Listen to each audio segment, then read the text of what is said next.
Hello, my name is Dave Emery, and this is Side 1 of For the Record program number 730, Interview with Russ Baker. This program is being recorded on December 3rd of the year 2010. Once again, it's my pleasure and privilege to bring back to our airwaves Russ Baker, the author of the consummately important book Family of Secrets, which removes the cover from much of the Bush family's operations of really the better part of a century. Russ, welcome back to our airwaves. Thank you very much, Dave. Good to be here.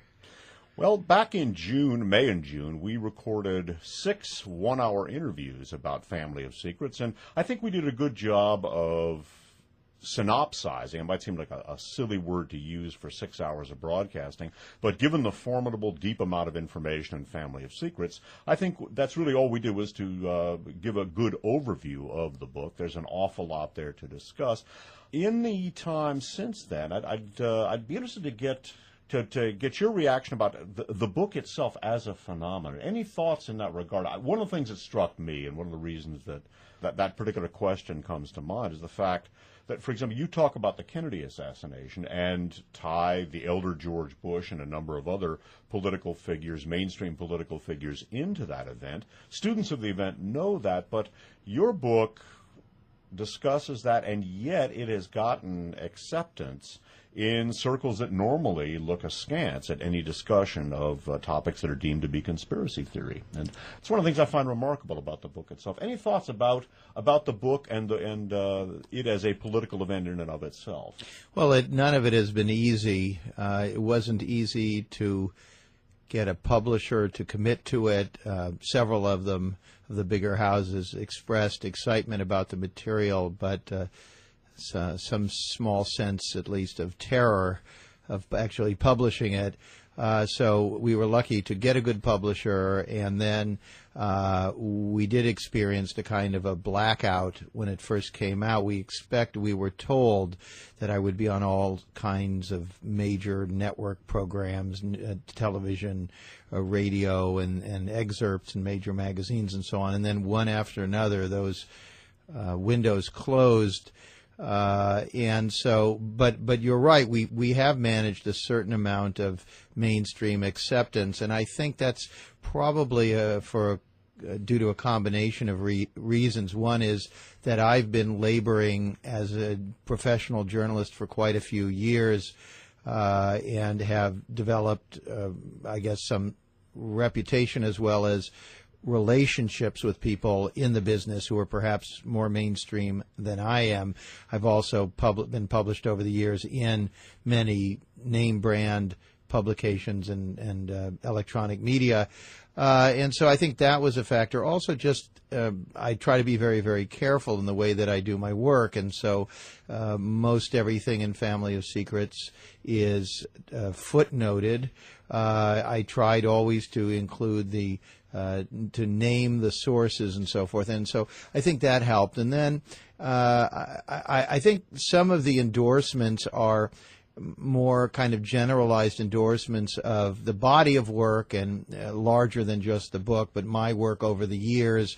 And this maybe gives some people who've endorsed Family of Secrets or my work a bit of cover, you might say. In other words, this allows them to generally support this work, even though they themselves don't go this far in their own programs, their own articles, and so forth.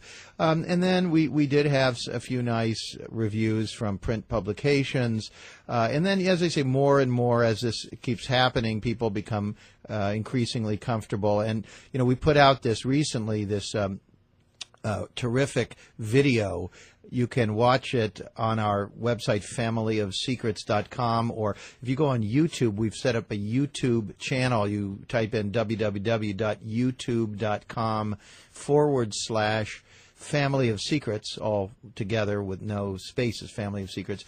And then you go to that page and automatically it opens with this video, which has all these blurbs from people like Sidney Schanberg, who won the Pulitzer Prize for his work on the killing fields of Cambodia, David Margolick, who was the New York Times legal affairs correspondent and then later with Vanity Fair and now Newsweek, and people like that. And so I think as people see those names and those affiliations, it gives them a sense that, this stuff it may be solid, and it's interesting, as you say, that we're sort of crossing that line that may not be crossed. That's one of my main missions, by the way, Dave, with my work in Family of Secrets, but also with our nonprofit investigative website, WhoWhatWhy.com, WhoWhatWhy.com, where we're trying to do work with the same standards of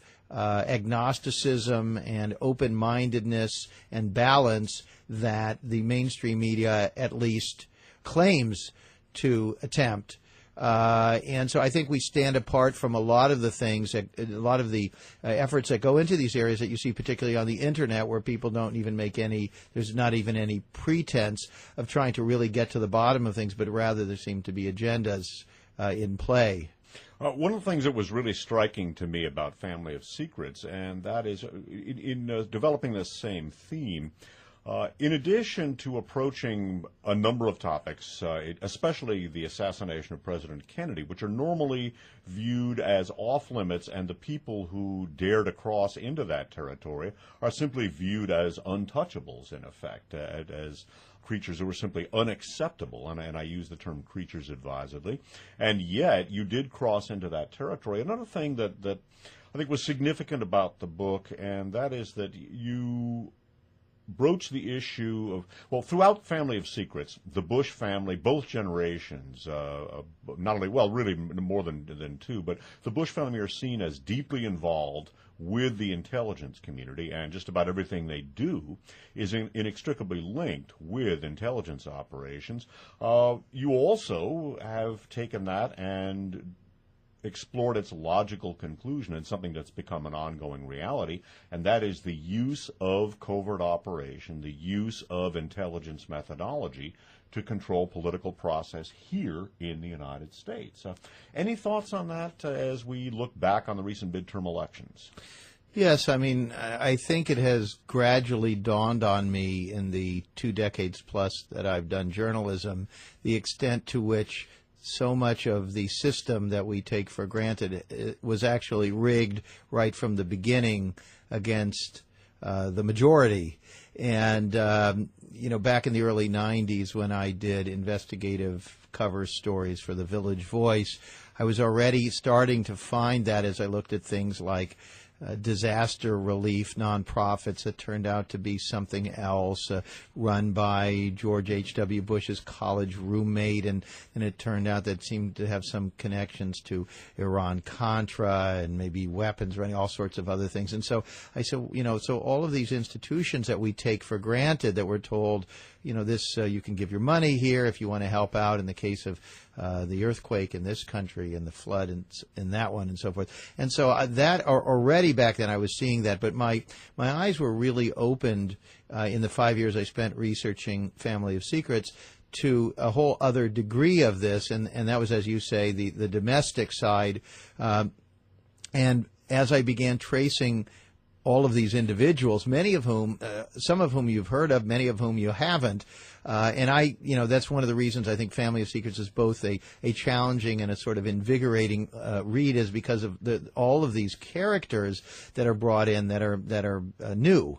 And I had to do that because you actually can see these operations taking place. You can see the control of these institutions coming into play. And so, for example, the relationship between Prescott Bush and a man named Robert Lovett, his business partner, and then Robert Lovett being probably the principal person responsible for the creation of the Central Intelligence Agency, and then going back and looking at the banking firm that they were partners in and seeing how this firm, working with the law firms of Allen Dulles and his brother and other outfits, were able to influence many American administrations back to the beginning of the 20th century to intervene in foreign countries on behalf of these private holdings. And so I began to see that these very institutions that we just take for granted, CIA, NSA, FBI, Department of Homeland Security, that we don't actually think about, well, what are these things? Where did they come from? Whose idea was it? And so on. And that, I think, just really sort of takes you, as you say, over a line, and you're in whole new territory. One of the points that I made in particularly the first couple of interviews that we did, and it's one of the areas that I think you're one of the many strengths of the book, and that is that it illustrates one of the realities, I believe the dominant reality of certainly American power structure. One could perhaps argue that's true and has always been true around the world, but whenever the subject of something like the assassination of President Kennedy comes up, X number of people are automatically going to roll their eyes and go, "Oh, I don't believe in conspiracy theories," and that type of subject matter is dismissed very quickly and effectively as conspiracy theory. It means that it's silly. We don't have to look at it, and yet, what your book does is to illustrate networking, and that really what is demeaned as conspiracy theory and what is dismissed as an insignificant trifle really is an outgrowth of what could be, I think, said to be the main manifestation of power and economic largesse in any society, particularly this one. And that's how they work. And it's one of the real strengths, I think, of the book is the way you start with going back to Prescott, Leavitt, and the robber barons of the Gilded Age, and then following the evolution of family power and corporate power through the decades. Right. When I began the work on Family of Secrets, I really had not intended nor expected to get into any of that. I started with very simple questions. I was sort of interested in knowing more about George W. Bush and how someone as improbable as he would rise to that level and then do the very controversial things that he did. So I didn't know where this would lead, and so it was very interesting to just keep assembling dots and then beginning to connect them, and to see this sort of American oligarchy at work. And to realize that, of course, why didn't I think of this before? That the same people who very openly have championed interventions all over the world against democracies, and have felt that we had the right of empire, essentially, that those attitudes would not suddenly be abandoned when they returned home, and that, in fact, the stakes are much higher here, so the very same types of attitudes and approaches would be operative, except that they'd have to go to much greater lengths to make it not obvious that they were doing this. So they obviously could not do it openly in this country. And in fact, in the other countries, of course, like in Guatemala with the invasion there in the 50s, they had these elaborate covers in Chile in the 70s. And so they were always using surrogates and so forth and propaganda through second parties. And so they're never really out in the open about this. And in the United States, they certainly haven't been out in the open, but we can begin to see these things. And they do manifest themselves visibly in the persons of individuals like Karl Rove, or Dick Cheney, where they essentially choose to kind of emerge from the shadows and sort of take the rap for a lot of things that are deemed disturbing, dangerous, or illegal. And in fact, it's very interesting because by them being willing to take the rap, they then take that kind of criticism from the mainstream media, the corporate-owned media, and so you'll see columnists in the New York Times ferociously going after both Rove and Cheney, but failing to understand, or maybe they understand, but they don't talk about the fact that these men are just working for others, and that they are laboring on behalf of this very elaborate system of power that has probably always been with us. One of the chapters or events that you describe in your book that really illustrates how, in a sense, the chickens came home to roost on November 22nd, 1963. That is Barbara Bush's letter that you dissect and point out how it really is something of a deliberate cover for what the Bush family were doing on November 22nd, 1963. Forgotten the name of the gentleman, but he had helped with covert operations in Greece, among other places, and he was a long-standing covert actions specialist, CIA, and he had stopped by Dallas, Texas, right about the time President Kennedy was being killed, and you place him and the elder George Bush with an milieu of covert action specialists. I've forgotten the guy's name offhand, but he was... Alfred Ulmer. There we go, yes. Yeah, Al Ulmer. See, and it's very interesting because Larry King had George H.W. and Barbara Bush on recently, and he didn't ask them, not surprisingly, anything tough. I actually am just writing a blog post for our site, WhoWhatWhy.com, about, I read in the New York Times yesterday or the day before an article, Dateline Moscow, about these WikiLeaks, the diplomatic cables referencing Vladimir Putin in a negative light, and the New York Times article then says, to deal with these, Vladimir Putin went on to Larry King, where the King is notorious for his they actually said his softball questioning, and so he knew he could get on there and make his case without being challenged. And we actually went back and did some research, myself and Dave McHenry, who helps us with some of our stuff, and we're unable to find any other examples of the New York Times ever referencing Larry King's softball style with former President Bush 41 and so forth. And that's really where they ought to be focusing, that here's Family of Secrets with 4 chapters of new information on the Kennedy assassination, all coming out of curiosity about George H.W. Bush's statement he couldn't remember where he was on November 22, 1963. And then all of these facts, which we can go into, the CIA's overthrow expert who lives abroad in 1963, coming to visit just by chance the week of November 22 and having lunch with the Bushes and so forth. And, all of these things. And this, the aforementioned Al Ulmer. Al Ulmer, yeah. Right. And so, this, of course, you would want Larry King in the New York Times to ask Bush 41, just out of curiosity. This man has this book. He's a well-known journalist, and it's all footnoted. And just curious, what's your reaction? Where were you on November 22? How did you know Al Ulmer? You were a small-time oil man. How did you know Al Ulmer, CIA coup expert extraordinaire? But nobody asks. Yeah. Yeah. Well, the thing to do, I think, if you really want to get mainstream America to at least contemplate some of the questions that you raise in Family of Secrets, you're going to have to go on Dancing with the Stars, Russ.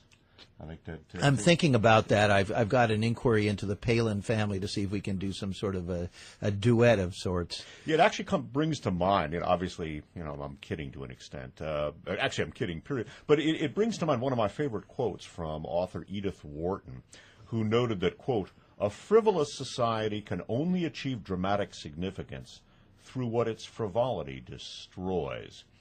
And that is something, although obviously Sarah Palin is rightfully the subject of a great deal of mirth, the fact that she could become the serious political phenomenon she has become is not funny at all. That isn't in the least little bit amusing.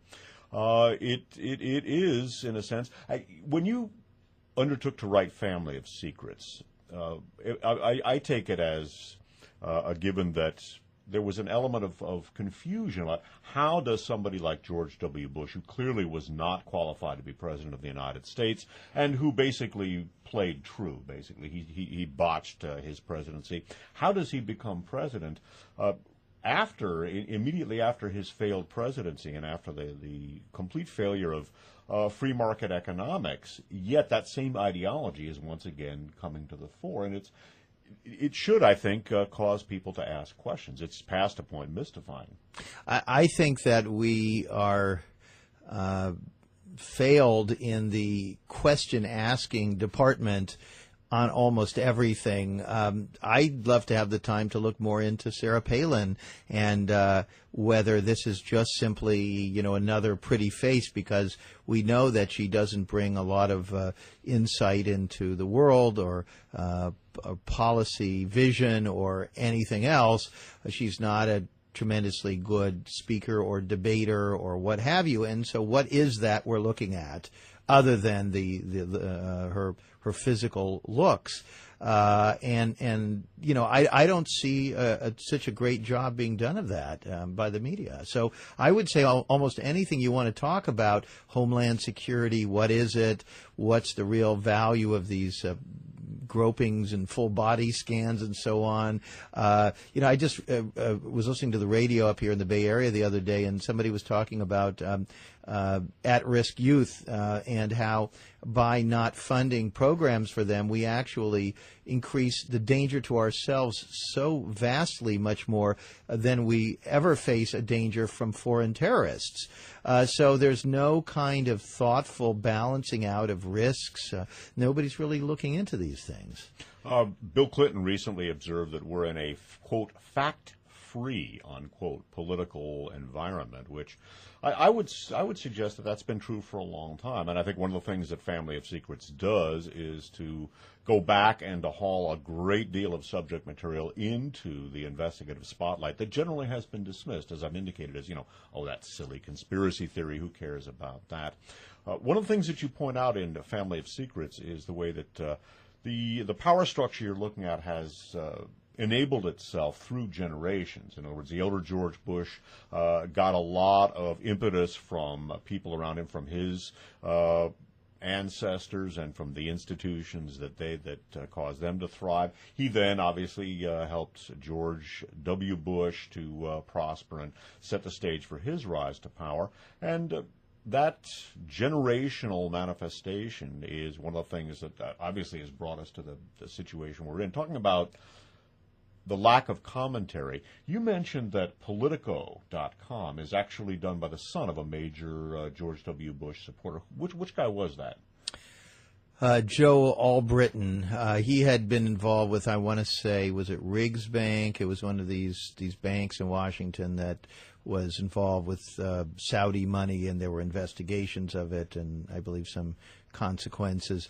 And this is, the son is running it, and the son, you can't necessarily hold the children responsible for what their parents do. But it's interesting that that so many, the old media was the Washington Post, controlled by the Graham family, with their and the Meyer family before that, their ties into the military and the spy establishment and the banks and so forth, and then they are sort of unseated to some extent by Politico, and here's another guy who's another banker who's again connected in with the exact same interests.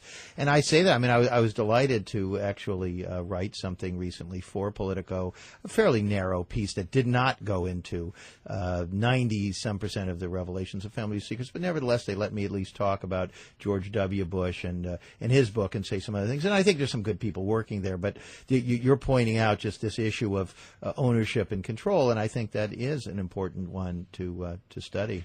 I know when I hear, for example, during my morning commute, I'm listening to the radio and I'm listening to the traffic reports, and the CBS AM news affiliate here features regular input from Politico, and so in terms of as they're presenting what for the most part is critical observations about Barack Obama, it's just interesting that it's coming from someone who is the son of a major Bush supporter. Riggs Bank, also, I would note, was a major repository for funds used for covert operations over the decades. Well, that's right. Yet another institution that's inextricably linked with the intelligence milieu and the world of covert operations we've been discussing. Yeah, and as I recall, I may be wrong on this, but as I recall, the elder Albritton comes out of Texas. So, again, he's very much part of that circle. And what you referred to, or what you quote somebody as referring to, the Texas Raj, figures prominently in the book, the power elite of Texas, and they are powerful, and they are something of an elite. Although one could perhaps argue that it's strictly in an economic sense, and that they represent some of the dregs of society as a whole. Have you had any response to some of the investigations in the book? In other words, has anybody suggested that some of the material be used to reopen or carry on any investigations? I think it's too early for that. We're still in those beginning stages of trying to simply let people know that Family of Secrets exists. And that's difficult enough. There are, I don't know the numbers, but there are tens or hundreds of thousands of books published in the English language each year. And then so many more that are sitting there in places like Amazon. And so to kind of break out of that and create any awareness is very, very difficult. I'm on a kind of a really extended campaign or tour to let people know about Family of Secrets, because even people who are deeply interested in the very topics we're discussing about don't even know generally that it exists. And so I found, for example, with people on Capitol Hill that they've told me we don't have time to read books. But it sounds interesting. People who work in the White House who really ought to know about these things and may not even realize what they got themselves into, that they need to read it. And so it's starting to happen that people are, adopting Family of Secrets and buying half a dozen or a dozen copies and sending them to people they know in the White House, on Capitol Hill, in news organizations, or to people they don't know, which by the way, I'd love to see more folks get copies and just send them to opinion makers and let them know about it. And I'm guessing that most of the people who would mount these investigations, people on the Hill, advocates in various areas, whether it's the Kennedy assassination or people who want to get to the bottom of what Watergate really was, people who scrutinize the activities of the intelligence apparatus, I would still say that the vast majority of them have not read Family of Secrets or even heard of it. And so we've got really quite a steep hill to climb here. I think we are climbing it, and I'm seeing actual results month to month. Shows like yours are very, very important in that, irrespective of the size of the audience, if you've got discerning, sophisticated people listening, and if they are people who tend to take a little bit of action, go online and post thoughtful commentaries, maybe mention things on other shows and so forth, that we can begin to spread this documented mass of information showing us a whole different history, a whole different recent history of this country. And so I am hopeful that eventually this will lead to some new investigations on Capitol Hill and elsewhere, and perhaps even in the criminal courts. We're almost out of time on this side. Very quickly, one of the things you write about, Texas author and journalist Mickey Herskowitz was doing a puff piece biography of George W. Bush prior to W's presidential campaign run, and W disclosed to him that he was contemplating invading Iraq even before he became president. That is among it typifies, I should say, the type of thing that one might expect to shake the tree a little bit and perhaps see a little bit of political fruit drop from the branches. Well, what's extraordinary about that, Dave, is in all these instances, and by the way, that information I tried to publish in 2004 when I first interviewed Mickey, and I ran up against resistance with all these top news organizations. They were tantalized by the information, but they were terrified of the consequences of being out front of the pack reporting this information. And so this is what we're looking at. And I think that as I talk to big names in media and so forth, they're all kind of, they really are afraid that they're going to get chopped off. And so they're sort of, they just want to see some kind of reassurance. And this is why I'm trying to start doing more of these cable programs and what have you, so that I can create a comfort zone so that all these folks, most of whom are perfectly decent people, can feel the confidence, and the fear will recede, and they'll say, I can go a little further with this material. As you point out, that Mickey Herskowitz stuff, I mean, he was a well-known Texas journalist, and so there's really no question as to his overall credibility. It's just a question of whether people will run with it. Let's explore this further in the second side of this program, because we're almost out of time in side one. This concludes side one of For the Record program number 730, Interview with Russ Baker. This program is being recorded on December 3rd of the year 2010. For Russ Baker, this is Dave Emery saying thanks for listening.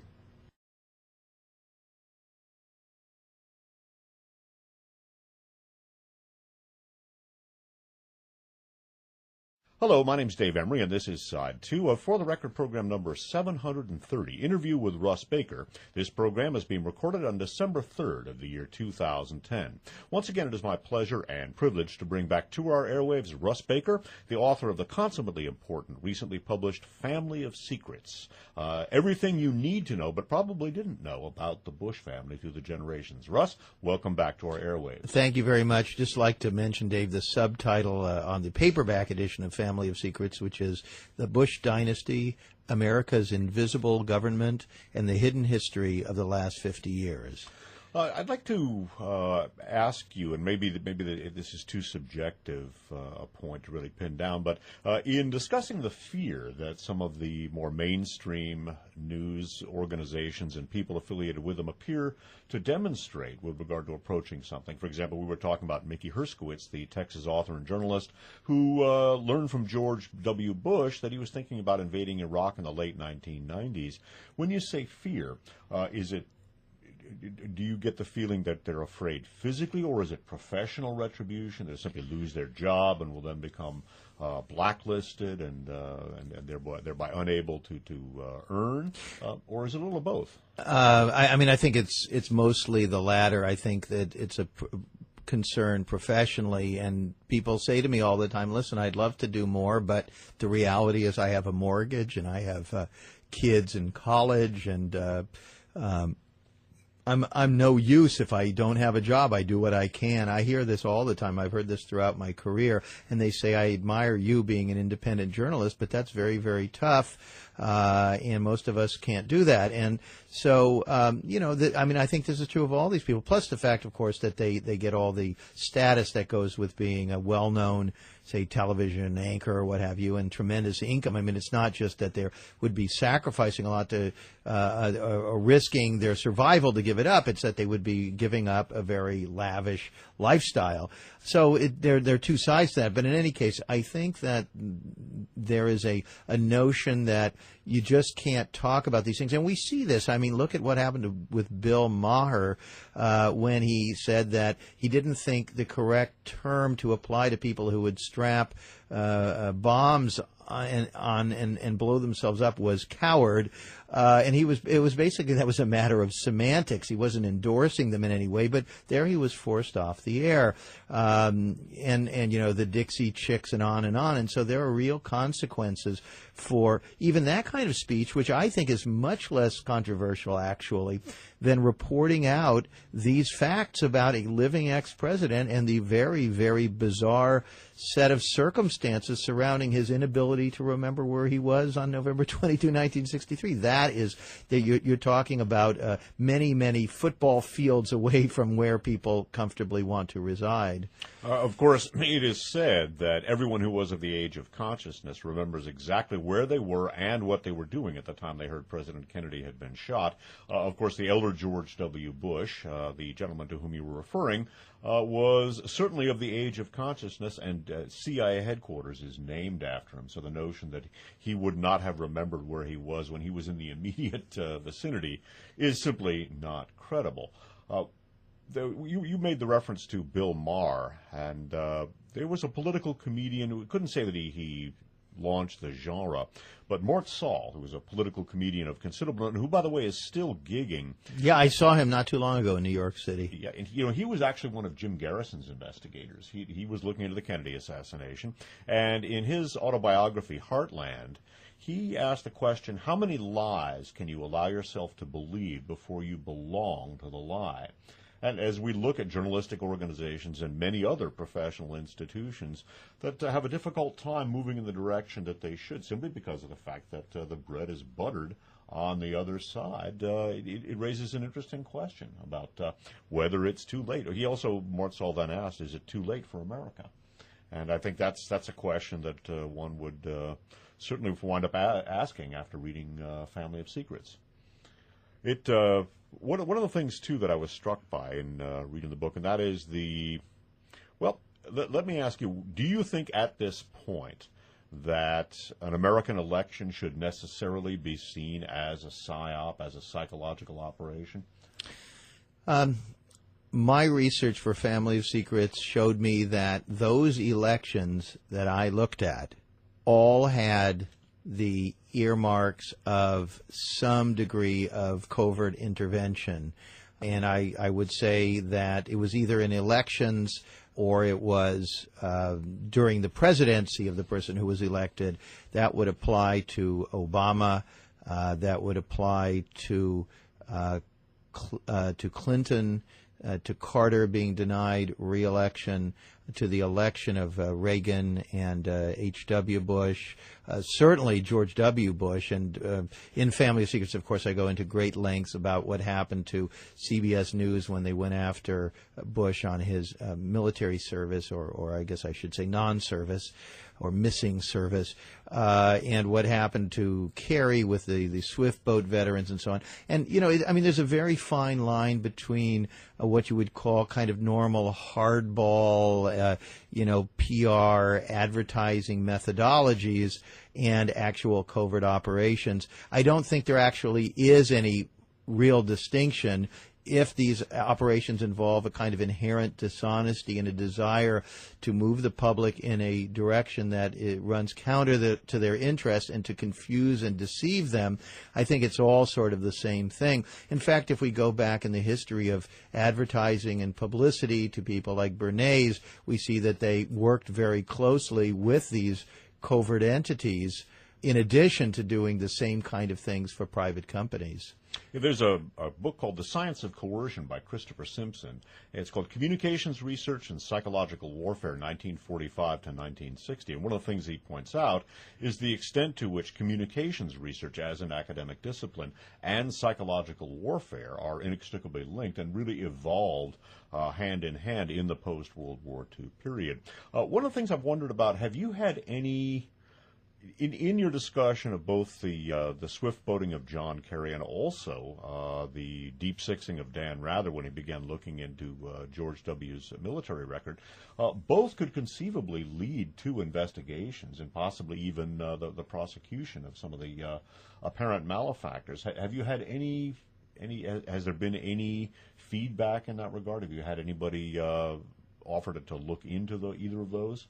I have to tell you that the whole investigative apparatus itself is somewhat problematical. The more we learn about the Justice Department and the corporate control of the Justice Department itself, their influence over who becomes Attorney General, that is the most important branch of government, I would say, in this sense of, or I should say department of government, other than the Department of Defense, in the impact that it has on the fortunes of the American oligarchy, because if those people do not deem what is being done illegal or worthy of investigation, then they're home free.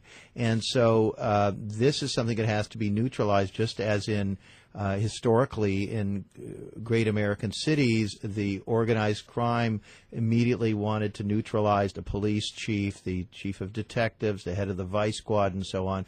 So I don't see how we're ever going to even get these things investigated until we ourselves investigate the entire apparatus, including the investigative agencies themselves. One of the major news stories of 2010, of course, was the blowout of the Deepwater Horizon rig down in the Gulf and the Gulf of Mexico. And you talk about some of the forces that manifested themselves down there, specifically BP and a powerful Scottish banking family, the Gamels, who were involved with BP, among other things, as well as the Blair administration.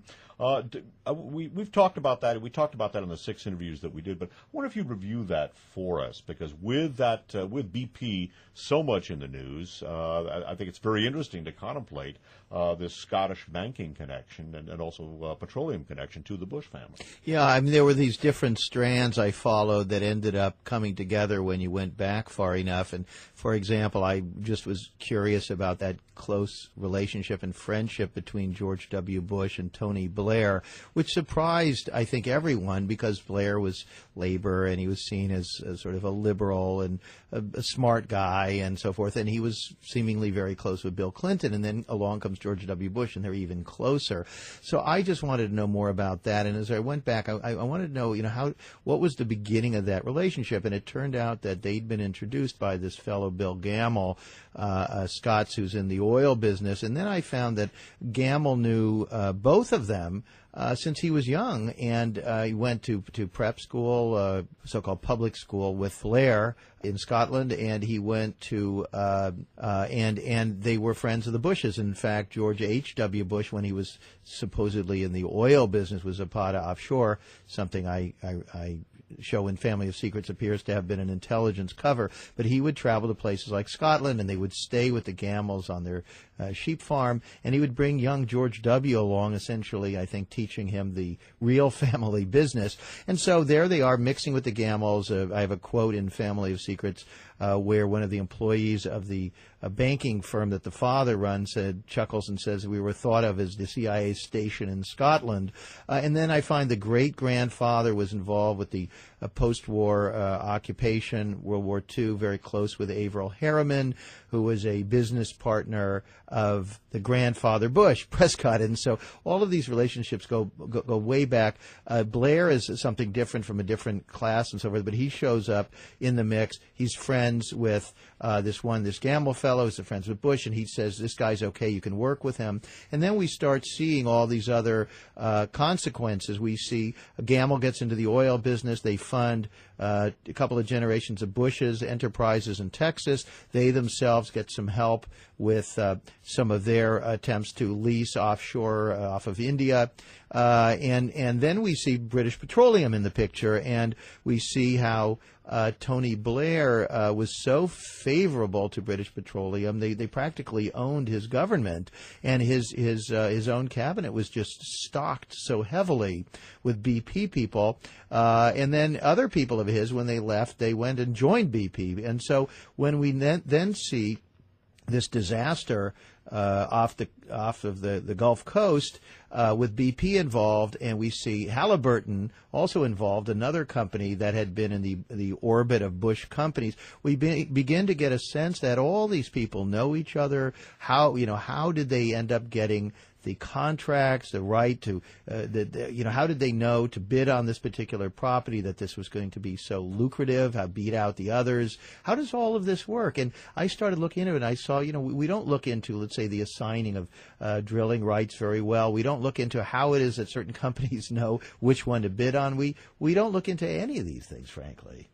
And it's interesting, too, to observe how the British petroleum situation is inextricably linked with their intelligence community. You point out in Family of Secrets that MI6 and in particular the British Foreign Intelligence Service also has something of a revolving door relationship with the management of BP. By the way, we should call it BP. One of the things that Barack Obama got in trouble with was referring to it as British Petroleum, which it used to be. They've now officially changed their name to BP. And yeah, that's a good trick, just like Blackwater calling itself XC and it's still Blackwater. They do that all the time. By the way, that whole British Petroleum thing, you can take that back to the overthrow of Mossadegh in Iran, where the British were the principal oil interests there, but the U.S.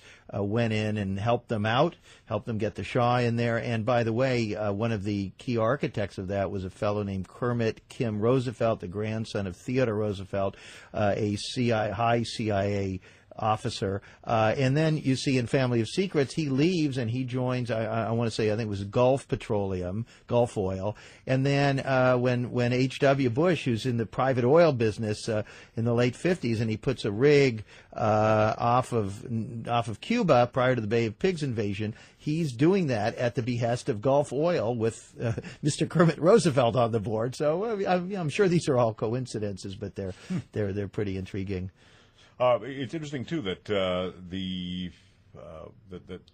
although you don't write about it in Family of Secrets, once again BP is looming large in the questions that are being asked about the release of the convicted Lockerbie bomber too, because BP got an offshore oil concession from Libya, and there are questions about the possibility of strings having been pulled there to secure. I think I've forgotten the gentleman's name off the top of my head, but the convicted Lockerbie bomber as well. There's always a lot more to these stories. By the way, on the BP situation, you have yet more connections. So we were talking about Iran. So George de Mohrenschildt, who we talked about, who was essentially Lee Harvey Oswald's handler, and also, as I go into in one entire chapter in Family of Secrets, turns out to have been an old friend of George H.W. Bush long before the assassination. And also an old friend of, the Bouviers, but Jackie Kennedy's family. Right, and then involved in some oil operations with Aristotle Onassis, who would become Mr. Jackie Bouvier. And then I find out that he also was involved with leasing millions of acres of Cuba from Batista for oil exploration. So the way that this stuff spreads out and the way that it all ends up being about control of natural resources, that is a story that we rarely hear that in the day-to-day news. And throughout, again, hopefully not to belabor the point too much, but throughout Family of Secrets and throughout the generations of the Bushes, a number of themes present themselves. One, corporate power manifesting itself through generations, that corporate power inextricably linked with intelligence matters and covert operations. George W. Bush has been flogging his book, Decision Points, and I caught a sound bite. He was at Facebook's headquarters in Palo Alto a couple of days ago, and he was asked about the bailouts after the Lehman Brothers collapse and the collapse of Wall Street. And he said, well, that was an example of how I had to go against my ideology. My ideology is such that I think that people should be stuck with the consequences of their failures. But in this case, there was too much at stake, so we had to go ahead and bail them out. I thought of you when I heard that, because one of the things, obviously, George W. Bush's, the fact that he has not had his feet held to the fire, his lack of corporate accountability and professional responsibility. Well, his own companies were all failures, and every one of them was bailed out by friends and financial supporters of the Bush family, or by others who had reasons to want to curry favor with his father as vice president and so forth. You see that all the time. By the way, the ironic thing with Lehman Brothers is that a year they let that one go when they didn't have to, but this is a little-known fact that probably the most profitable part of Lehman Brothers was salvaged and was sold for, I believe it was $1 to a cousin of George W. Bush. Oh, well, there you go. There you go. So they didn't do too badly. Well, the family that maintains their secrets tends to profit thereby. One of the things that you write about, we were talking briefly about Zapata Oil, or Zapata Offshore Petroleum, and how that appears to have been an intelligence front. That's the case with so many different business enterprises that one encounters with both Georges Bush. One of the things that struck me about, one of the things that looms large in my own memory about Family of Secrets, and that is Harken Energy. Harken Energy was basically little more than a money laundering front. I mean, that's basically what it was. It was not so much an energy company as a vehicle for money laundering and apparent covert operations. It was part of a pattern that I believe is still going on today, where surrogates come in and, using what appears to be funds coming from elsewhere, buy up companies that are either undervalued or have a brand name but are at present something of a shell of what they used to be, and then even force the value of the company down more through certain techniques, including bad-mouthing the company they just bought, and then they buy up all the remaining shares, take the control of the company, and then huge amounts of money of mysterious origin begin pumping in, and then the next thing that happens is there's a web of all of these offshore and associated entities, just like Enron had, that no auditor can figure out, and they start setting up subsidiaries all over the world, and the shareholders are never making a profit, or rarely, and so you have to assume that the continued existence of these entities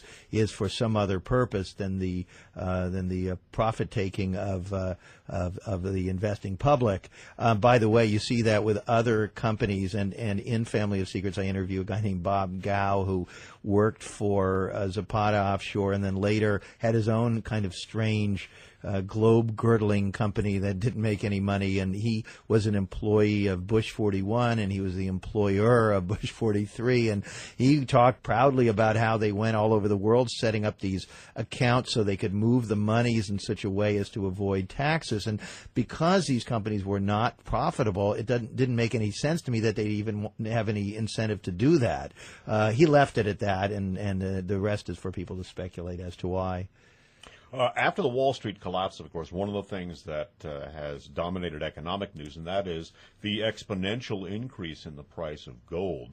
Veteran listeners to this program are familiar with the work of Peggy and Sterling Seagrave and their landmark text, Gold Warriors, as well as its preceding and companion volume, Yamato Dynasty.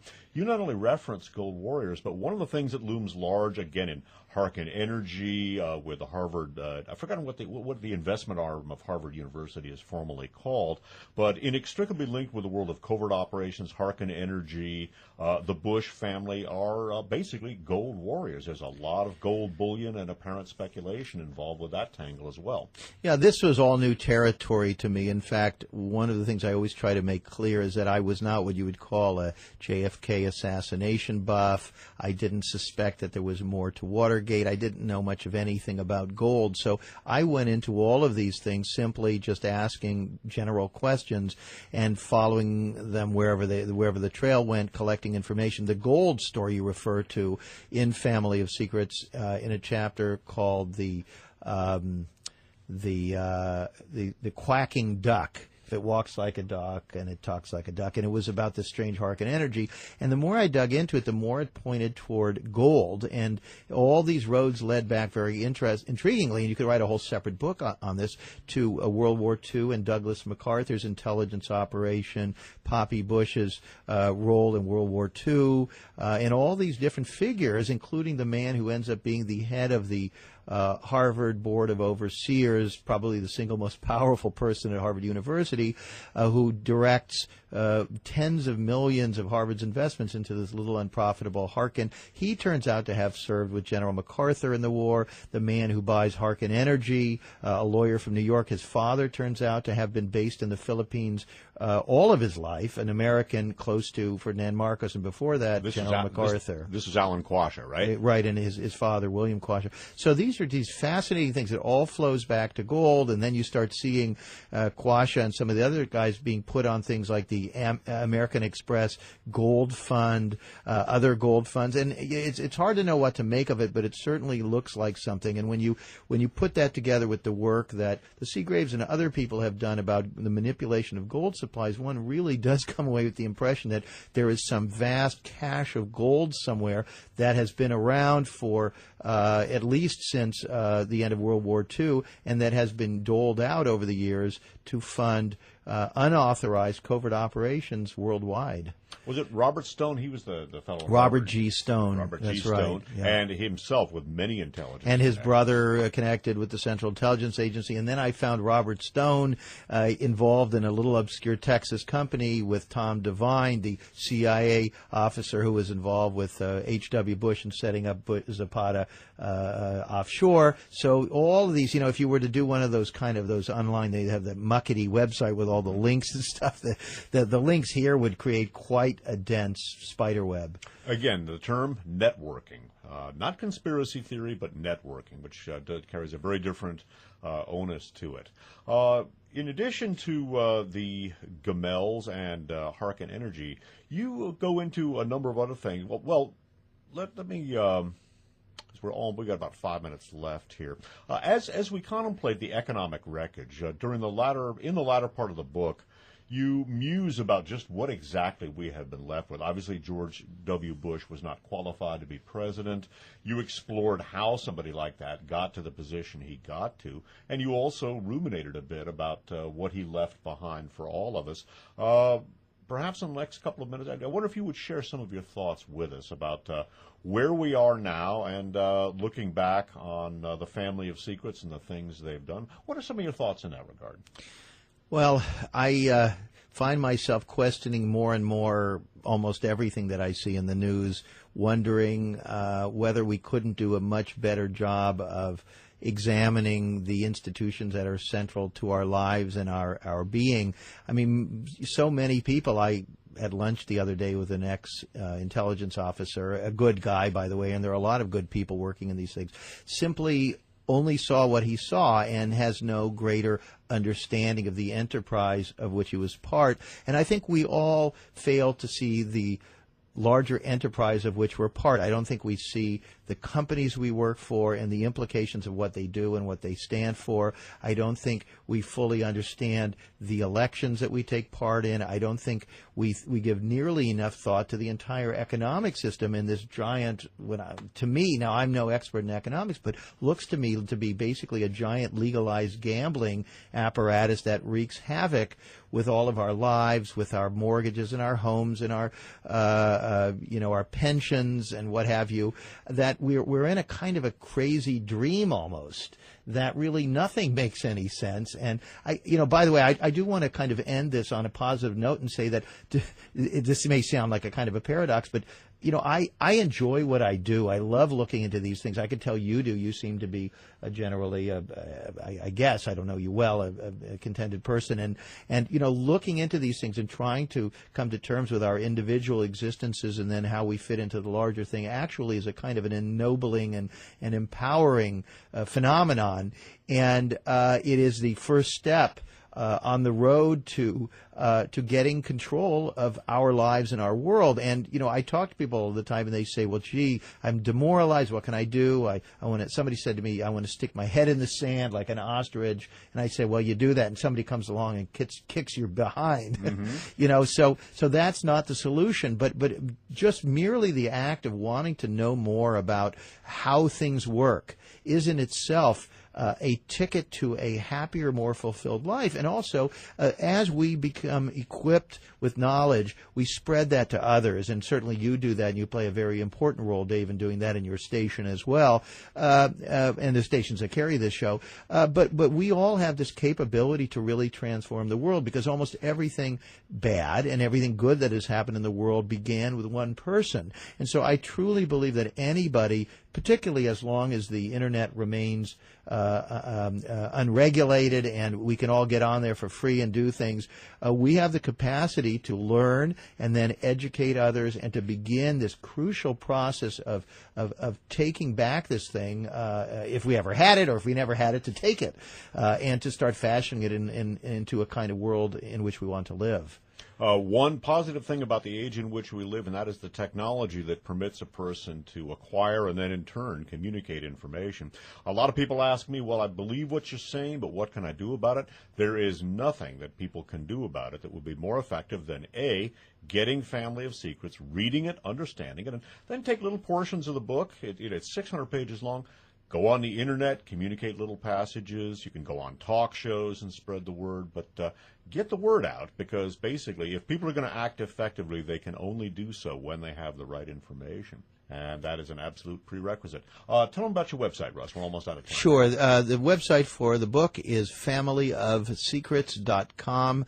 Also, as we said, we have a YouTube channel, youtube.com/Family of Secrets. For Who, What, Why, we have WhoWhatWhy.com. That's our nonprofit investigative reporting site, where we will continue to dig into the crucial issues of our time from here on forward. And what was the subtitle of the paperback edition of the book? The paperback subtitle of Family of Secrets is The Bush Dynasty, America's Invisible Government, and the Hidden History of the Last 50 Years. It's available in bookstores. I always encourage people to go to the Independents.